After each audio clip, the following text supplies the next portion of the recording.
we know you don't get a chance to see all the games, especially in November and December, but we're about to get to conference play, just a couple weeks away, and you're going to be seeing some faces and hearing some names that maybe you're not familiar with. The freshmen who've joined the league. I want your 5 best freshmen in the Big Ten as of right now. Well, this is a very difficult decision because there are a lot of young guys, Mike, that are playing quality minutes and providing production for their teams.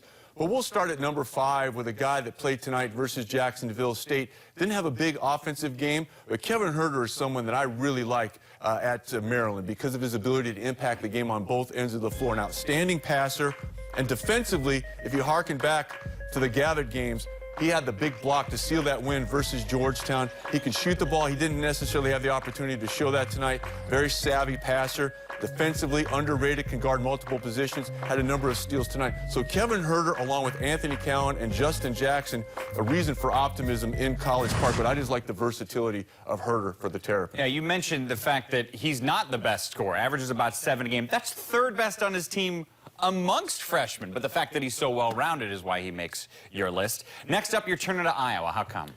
Tyler Cook, and this is a guy that's been injured, but I like what I saw from him athletically and what he was able to provide Coach Fran McCaffrey as another option in addition to Peter Jock. Now, he has been hurt, he has been out, but the silver lining to the injury with Cook is that it's given a guy like Cordell Pemsl some additional moments, some additional minutes. It paid off for them when they played Iowa State, and when you get a guy like Cook back who can attack the rim and force defenses then to maybe sag in a little bit more, it's going to make Peter Jock a little bit more versatile and a little bit more effective when they get Tyler Cook back. Very, very athletic. 13 points a game for Tyler Cook. Not bad in his bad at all. 6 weeks of playing basketball. At number 3, you've got an Edwards on Purdue, but not the one that everyone's familiar with. Carson Edwards was a guy, as you know, I have no social outlet. Yep, that is So true. I went down to West Lafayette and was watching Purdue practice in June before they went to Spain. And this young guy, really the only new addition to this roster for the Purdue Boilermakers, really stood out because of his ability to shoot the basketball, was a big-time scorer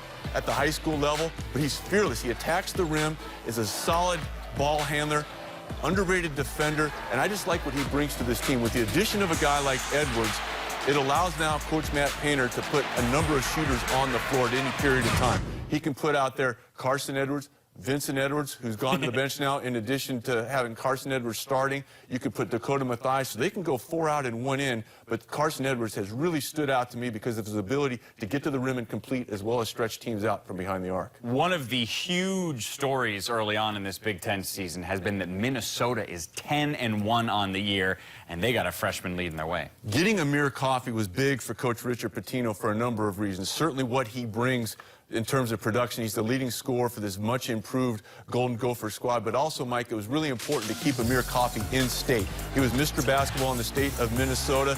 Very unselfish. For a guy that puts up the type of offensive numbers he does, he's very unselfish. He's going to get bigger. He's going to get stronger, where he'll be able to finish a little bit more consistently around the rim.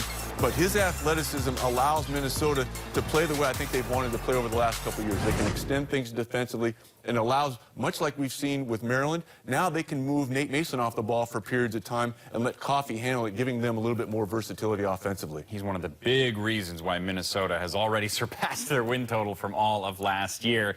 That leaves one name left. Who's it going to be? Miles Bridges. Again, another guy that's hurt.